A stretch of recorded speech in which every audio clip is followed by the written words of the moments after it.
बिस्मिल्लाहिर्रहमानिर्रहीम इय्याका नअबुदु व इय्याका नस्तईन। तो गाइस हम एंटी माइकोबैक्टीरियल जो है ना वो ड्रग्स सारे के सारे डिस्कस कर रहे थे।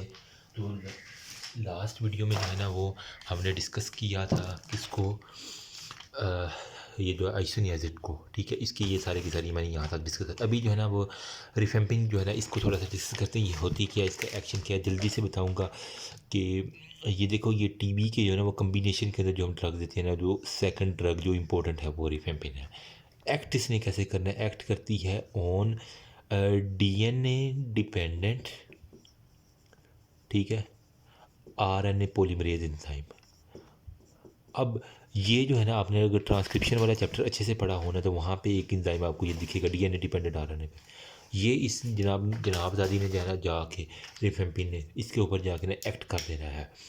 जब इसके ऊपर एक्ट करेगी तो क्या होगा, रेप्लिकेशन ऑफ जीनोम नहीं होगा, ठीक है। रेप्लिकेशन नहीं होगी तो फिर हमारे पास मैं कह सकता हूँ ये क्या होगा, बैक्टीरियोसिडल है, ठीक है, ओके हो गया। अब जो है ना इसके खिलाफ भी वो कह रहा है कि बैक्टीरिया ने ना कुछ रेजिस्टेंस शो की है। रेजिस्टेंस किस तरह उन्होंने शो की है, तो उन्होंने जो है ना वो देखा है कि ओ ये रिफेम्पिन तो हमारे पास RNA DNA dependent RNA polymerase के ऊपर एक्ट कर रही है हमारे एंजाइम को, ठीक है। इन्होंने क्या किया, इस एंजाइम की जो है ना वो शक्ल ही तब्दील कर दी। तो मैं कह सकता हूँ कि इन्होंने ना बैक्टीरिया ने ना मार्फोलॉजी को चेंज कर लिया है, किसकी, डीएनए डिपेंडेंट आरएनए पॉलीमरेज। इसको कपड़े चेंज करवा दिए हैं, इसके मतलब हुलिया चेंज करवा दिया है, ठीक है। अब रिफेम्पिन ना आती रही, आप खाते रहो लेकिन वो इससे रिकोगनाइज ही नहीं कर पा रही किसको, डीएनए डिपेंडेंट आरएनए। तो इसकी वजह से क्या होगा, सिंपल जो है ना वो ड्रग यूज़ नहीं होगी। और हमारे पास जो है ना ऐसे पेशेंट के लिए जो है ना वो ऑरेंज कलर जो है ना वो यूरिन होता है, ठीक है, ऑरेंज कलर यूरिन जो पेशेंट ले रहा होता है ना टीबी का, वो 100% है कि कुछ ना कुछ ड्रग जो है ना वो यूरिन के अंदर आनी है।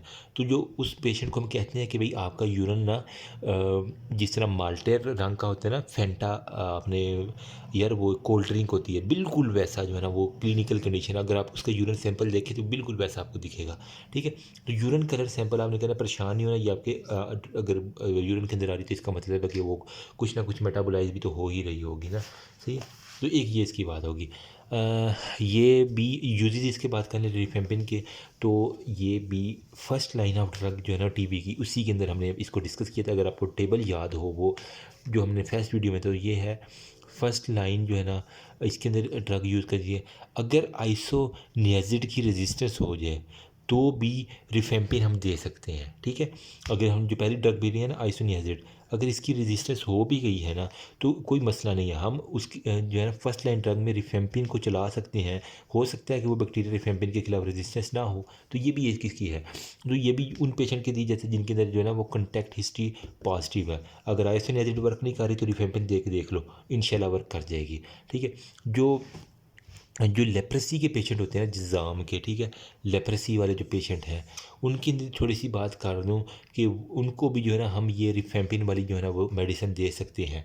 बाकी ड्रग के खिलाफ रेजिस्टेंस पैदा करे ना करना, लेकिन यहाँ पे जो है ना इसकी रेजिस्टेंस थोड़ी सी रिफेम्पिन की डिले वाली रेजिस्टेंस वो कह रहा पैदा होती है। बुक के अंदर उसने एक लफ्ज़ आपको दिखेगा, ठीक है, डिले रेजिस्टेंस की होती है। वही सेम वही है कि ये मरसा और नरसा जो था ना, मेथिलिन और नेफिसिलिन जो होता है ना रेजिस्टेंस स्टेप और ये इनके लिए। इसके अलावा मेनिंगोकोकल कैरियर स्टेट के अंदर जो है ना वो सारे की सारी हम यूज़ करते हैं। अगर मैं यहाँ से दिखा दूँ तो कहा कि उसने कुछ भी नहीं है, मैकेनिज्म यही है। रिफेम्पिन जो होता है ना बैक्टीरियो सीडल है, ठीक है, उसके बाद डीएनए डिपेंडेंट आरएनए पॉलीमरेज के ऊपर एक्ट करते हैं। आरपीओ जीन इसके अंदर वो आप खुद पढ़िएगा, ठीक है। फार्माकोकाइनेटिक्स में वही कह रहा है कि ये सेंट्रल नर्वस सिस्टम के अंदर इंटेरोपैथिक और लीवर में मेटाबोलाइज होती है। और ऑरेंज कलर मैंने आपको बताया ना यूरिन, तो ये वही उसने कहानी बता दी है। फिर क्लिनिकल यूजेज में ट्रीटमेंट ऑफ द ट्यूबरकुलोसिस, जब बच्चे को पता है, कम्बिनेशन में दी जाती है ड्रग में रिफेम्पिन के, तो ठीक है लेटेंट होगा। आइसोनियाज़िड अगर वर्क ना कर रही है तो ये तो लेप्रेसी के पेशेंट में मैंने बताया कि ये दी जा सकती है। मैंने कोमाइसिन मतलब जो मरसा और नरसा वाले इन्फेक्शन थे, ठीक है। इसके अलावा जैसे पेनिसिलिन रेजिस्टेंट स्टेप कोकस नमूनिया, उसके अंदर भी हम ये दे सकते हैं, ठीक है। PVMRSA मतलब, और PRSP पेनिसिलिन रेजिस्टेंट स्टेफोरेस, ये सारे आपने खुद देख लेने। मेनिंगोकोकल मैंने ये बता दिया आपको। अभी आते हैं इसकी टॉक्सिसिटी के ऊपर। ज़ाहिर सी बात है, जहाँ फूल वहाँ कांटे, टॉक्सिसिटी तो होनी ही होनी है। करनी कुछ भी नहीं है ज़्यादा। टॉक्सिसिटी जो है ना, अगर वो ज़्यादा देर तक ले रहा है बगैर उसके असर भी नहीं हो रहा, तो टॉक्सिसिटी के अंदर अगर हेडिंग दें तो एक तो आपको स्किन रैशेज़ जो है ना, आप हर किसी के अंदर लिख सकते हैं। ये टीबी वाले के अंदर स्किन रैशेज़ जो ऑलमोस्ट हमें कॉमन मैंने देख लिया है। न्यूट्रोपीनिया, मतलब जो न्यूट्रोफिल का लेवल है ना, ठीक है, वो कम होगा। थ्रोम्बोसाइटोपिनिया मतलब, साइटोपिनिया मतलब जो प्लेटलेट्स है ना, ठीक है, उसका लेवल भी कम होगा। न्यूट्रोफिल का लेवल भी कम और प्लेटलेट्स का लेवल भी कम होगा। और इसकी टॉक्सिसिटी में आता है फ्लू लाइक जो है ना हमारे पास सिंड्रोम्स आती हैं, प्लस साथ में एनीमिया। ज़ाहिर सी बात है, पीनिया हो रहा है तो एनीमिया कहाँ पीछे रहेगा, ये भी होगा।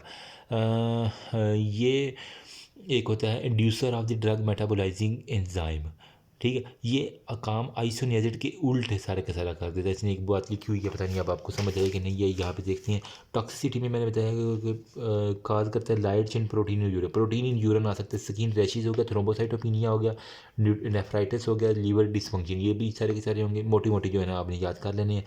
इंड्यूस कर डायरेक्ट मेटाबोलाइजिंग वो कॉन्ट्रासेप्टिव स्टीरॉयड को साइक्लोस्पोरिन, वो बात ही सारी बात। अदर रिफामेन जो है ना, वो रिफाब्यूटिन हो गया, वो रिफामाइसिन। अदर रिफामाइसिन में क्या है, रिफाब्यूटिन जो है ना एक ऐसी ड्रग है less likely to cause drug interaction with like rifampin होगा, ये वही बात है। Rifaximin is rifampin derivative not absorbed. ये GIT से ये ट्रैवलर डायरिया के अंदर जो है ना वो यूज की जाती है, कौन सी, रिफाब्यूटिन वगैरह वाली, ये सारी की सारी। तो ये था ऑल अबाउट किसके, रिफेम्पिन के बारे में। मोटी मोटी बातें मैंने बता दी हैं, बाकी एक दफ़ा रीड कीजिएगा, इंशाल्लाह कवर हो जाएगा। नेक्स्ट हमारे पास आता है एथेम्ब्यूटॉल, जो हमारे पास ड्रग है ना, एथेम्ब्यूटॉल जो फर्स्ट ड्रग ऑफ चॉइस है, थर्ड मेडिसिन है जो हमने क्लासिफिकेशन के अंदर देखी, उसको डिस्कस करते हैं जल्दी से नेक्स्ट वीडियो में। आ जाए। थैंक यू सो मच, अल्लाह हाफिज़।